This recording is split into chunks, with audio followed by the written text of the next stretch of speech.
Newcastle United 2, Arsenal nil. Yes, people, iFootball here.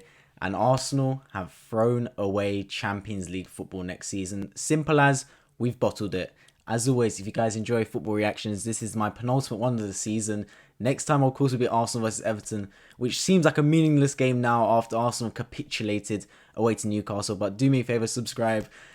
Cheer me up after what has been a horrible Monday night for Arsenal Football Club. I mean, where do we start? I'm going to talk about a lot today.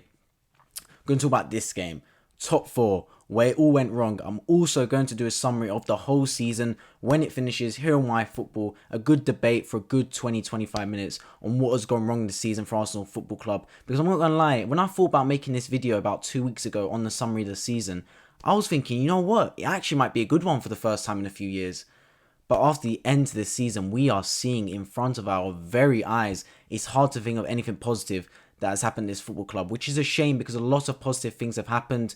But you know what footballers have, you know what football fans have, they have a very short-term memory. Literally, you're only as good as your last game, and Arsenal have well and truly capitulated in front of everyone's eyes, and it's turned what has been, to be fair, a decent-looking season into an absolute car crash in front of everyone to see. Let's talk about this game, though. I mean, Arsenal were leggy. From the get-go, we looked leggy. You could tell we played in midweek and Newcastle didn't. They were all over us like a rash. Missionary performance from Newcastle United. Arsenal just could not get their feet on the ball whatsoever. Could not establish any kind of rhythm. No pass and movement. It was literally Newcastle attacking Arsenal and Arsenal soaking up pressure. Literally, Sponge FC could not get out of their box. You're talking about someone like Tomiyasu, who hasn't played many games recently, looked very, very poor today. He looked rusty, was getting the runaround by Saint Maximin. You've got Ben White, just came back from injury, also struggling, you could tell. Gabriel, you could tell, wasn't fit. The only person fit in our back line was Nuno Tavares. Let's be 100% honest about it. Injuries have derailed our season. I've just seen William Saliba get Young Player of the League in Ligue 1 for Marseille. You tell me this? We couldn't have used the geezer today, man. Like, what is happening to this football club? We've got no backups. Squad depth has cost us this top four. Let's be 100% honest about it. Because if we had Kieran Tierney and Thomas Partey, we get top four. Squad depth has cost our top four this season. And it's not just Newcastle away. I'm talking about last game against Spurs. I'm talking about the Brightons. I'm talking about the Crystal Palace. I'm talking about the Southampton losses. All those games have cost us this top four here. Those times where we did not have that starting back four that we were used to this whole season, that we took for a luxury. That Tierney, that Gabriel, that Ben White and that Tomiyasu, man.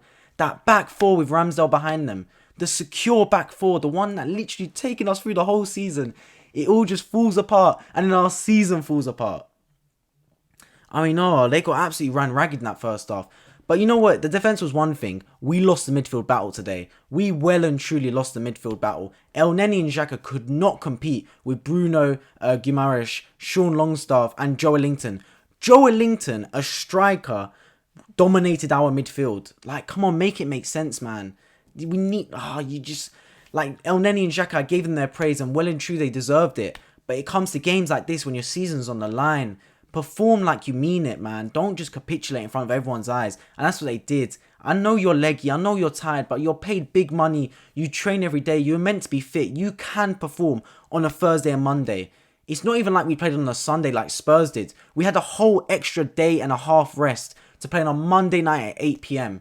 Literally the longest possible time we could have had from that Thursday game. And we still looked leggy. Still looked tired. Still looked like we didn't want to be there. Like we weren't up for the fight. Here's a formula for how you beat Arsenal Football Club, ladies and gentlemen. Before the game starts, do a little light show, get some flags going, and the Arsenal players will wilt under pressure. That's how you do it. That's how you beat Arsenal. Spurs showcased it, and Newcastle United showcased it. Just get a little light show going, get some fans waving their flags, do a little atmosphere, and Arsenal will capitulate. We'll capitulate in front of everyone's eyes because we cannot literally perform under pressure. And that's the thing, man. This is what's cost us this season, right? Because we haven't drawn games, which is a good thing. You do not want to draw in football. You want to win or lose. Because if you think about it, it's just logical, right? Draw 1 point, win 3 points. So if you play 3 games, you draw all 3, that's 3 points. If you win one of those 3, you still make the same point. So it's more efficient to win football games. Go for the win in drawing situations. So the lack of draws is good on my behalf. It's a good sign. The problem is we lose one game, right? You're thinking, look, here's what it is. We're not a Liverpool Man City. We're going to lose football games. Call it a blip. Let's just go on to the next one. But what happens with Arsenal Football Club is we lose consecutively. We're a streaky side, exactly as Jamie Carragher said. He hit the nail on the head when he said that. Arsenal are a streaky side. They can't just lose one and go, you know what, we've lost the game, let's make it back.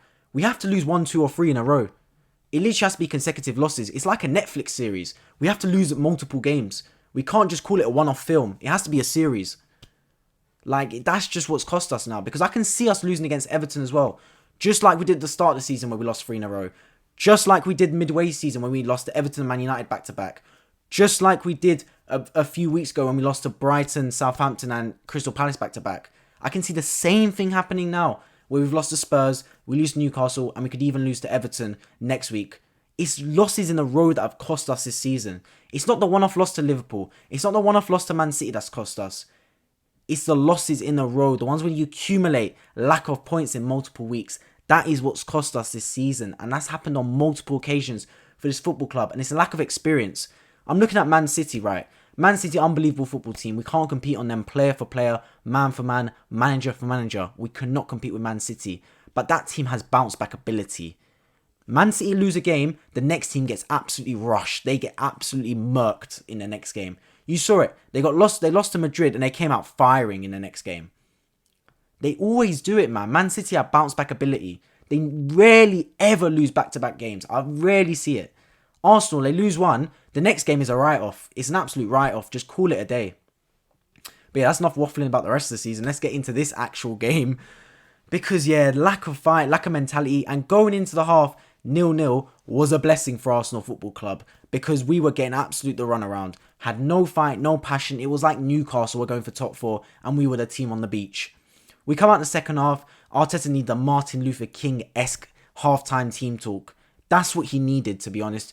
Because the players were not responding whatsoever. In the end, we got a team talk that weren't even near that, man. We got the flattest team talk ever. We got a Nickelodeon team talk from him. The players just came out and did nothing. We conceded within 55 minutes.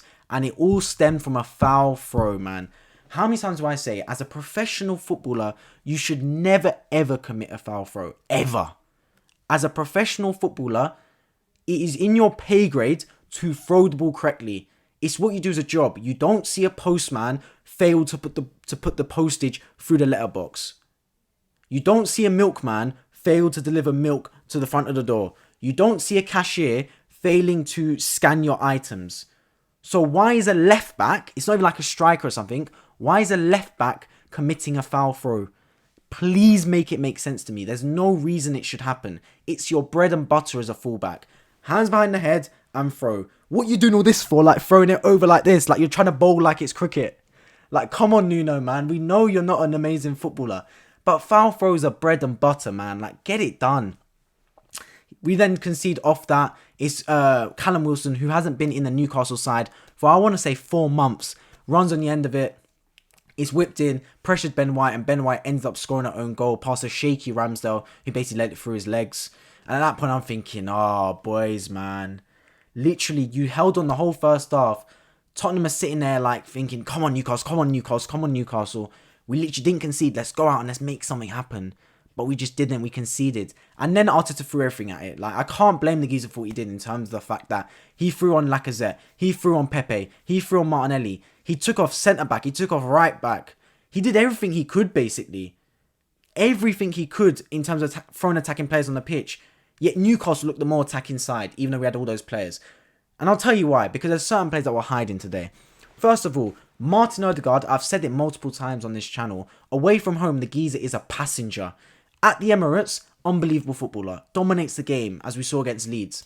Away from home, he's just a whole nother player. Casper the Ghost. Goes hiding. Passenger settings. Literally, man, the geezer could not get his foot on the ball whatsoever. He's soft, man. Bounced off the ball too quickly. I want him summer, yeah? Don't even take a summer vacation. Hit the gym every day and bench press for your whole summer. I don't care what anyone says, man. Because you are not strong enough. And I've said it before, he is not captain of Arsenal Football Club. Your captain cannot get pushed off the ball. For me, our captain has to be Gabriel Tierney or Ramsdale. One of those three. It is not Martin Odegaard. I'm sorry what anyone says, man. I don't care if he's a great technical footballer. He's not a captain and he's not a good performer away from home. Stunk it up today. And the problem with Odegaard is, right, he's so pivotal to our attack that if Odegaard isn't running, the whole attack flattens. Literally, the attack runs through Odegaard. He runs our team in terms of the attacking side of our team. So if he's not at it, our team is capitulating in front of everyone's eyes. Then we've got Pepe who came on. The biggest liability of 2022, honestly. I've had certain people run up their mouth saying, Pepe needs more game time. Pepe ain't touching the field. Get it in your heads, he's not a good footballer. I know we spent 72 million on him and you're trying to force the need for us to play him because we spent 72 million on him. Cut your losses. He's not a good footballer. He should not touch the pitch for Arsenal Football Club ever again. He shouldn't have touched it. Honestly, when he did that thing against Wolves where he scored and assisted and then we won the last game 2-1, that should have been it. That should have been his parting gift. Never touch the field again. I'm content with Pepe never touching the pitch for this whole season. Every time he comes on, tell me one good thing he's done. Yeah, I get it. He needs more than 10 minutes to make something happen. Well, £72 million player he should be able to do it in 5 minutes, not 10 minutes. Should I cut our losses with Pepe, get rid of him in the summer, 15 million, call it a day, get rid of him, man. We're not making the money back on Pepe. It is what it is.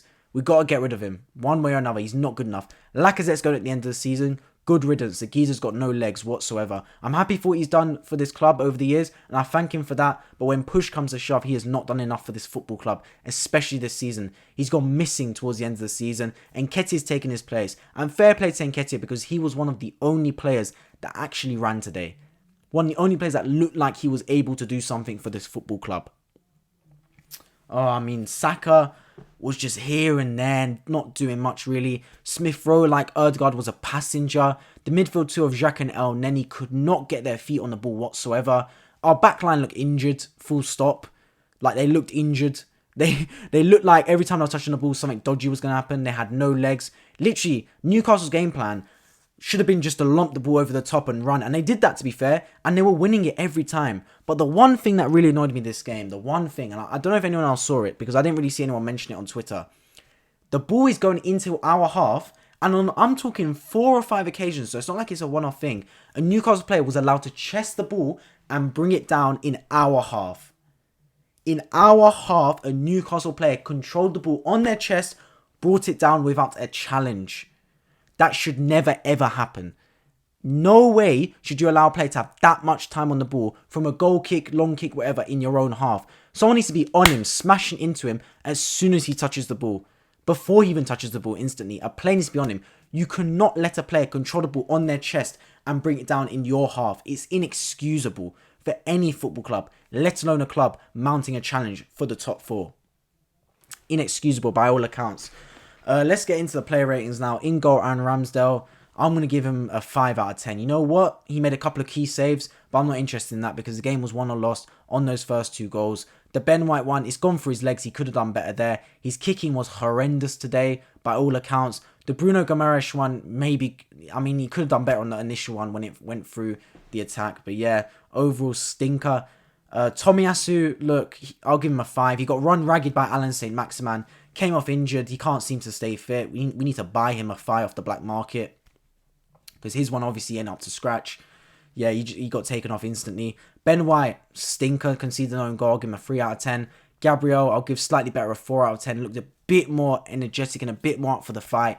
But you can't have a centre-back taking, like, what's he going to do up the pitch, man? We need some of the attackers bringing the fight as well. And he looked injured as well, Gabriel. But yeah, I'll give him a 4 out of 10. Nuno Tavares, that foul throw stunk up the whole gaff. I'll give him a 3 out of 10 as well. Into the midfield, Xhaka and El Neni, both of them 2 out of 10. No control of the game whatsoever. Martin Odegaard, 1 out of 10. No dominance on the ball whatsoever. He did one nice pass in the first half when he flicked it through Saka. That was it. That was it. The rest of the game, he barely touched the ball. The ball bounced off him every time. Going on to the attackers, Saka, 3 out of 10. I'm going to be honest, man. He had a couple chances in the first half. Other than that, absolutely anonymous. What else? Left wing, Emil Smith Rowe, 4. 3. Nah, 3. Did absolutely nothing as well. Martinelli came on for him. I'll give him a 6. He actually was trying a little bit. Striker and Nketiah, I'll give a 6 as well. Giza actually ran around and pressed a little bit. And when he was on the ball, his touch looked decent. But other than that, stinker overall. Lacazette came on, didn't do anything. I'll give him like 4, if that. Pepe came on and almost conceded a goal for us. I'll give him a 2. But yeah, overall, we're throwing away top four in front of our very eyes. I mean, I saw it coming when we lost to Tottenham, to be fair. I don't think any Arsenal fan was really confident going into this game. You saw, because with that streaky team, we just lose multiple games in a row. And now we go against Everton on the weekend, and top four is basically over, because I'm not being funny, but Norwich are going to lie down and die for Tottenham Hotspur. And it's not even like we drew this game, where even if Spurs even draw against Norwich, they've still got top four. They have still got top four. Says it all, really. Arsenal capitulating in front of everyone's eyes. Says as it is, man. It's the life of an Arsenal fan. Yeah, as always, if you guys enjoy football reactions, if you enjoyed this one in particular, please do me a favor and subscribe. I'm on my road to 700 subscribers. Man, I almost couldn't get that one out. Cheer up my day after what has been a horrible performance by Arsenal Football Club. By all accounts, I guess the season is over. Try not to hurt too much, because at least we're still in some kind of competition. But the way I see it, right, Arsenal not going to get a better chance than this to finish in the Champions League. Absolutely no Europa season.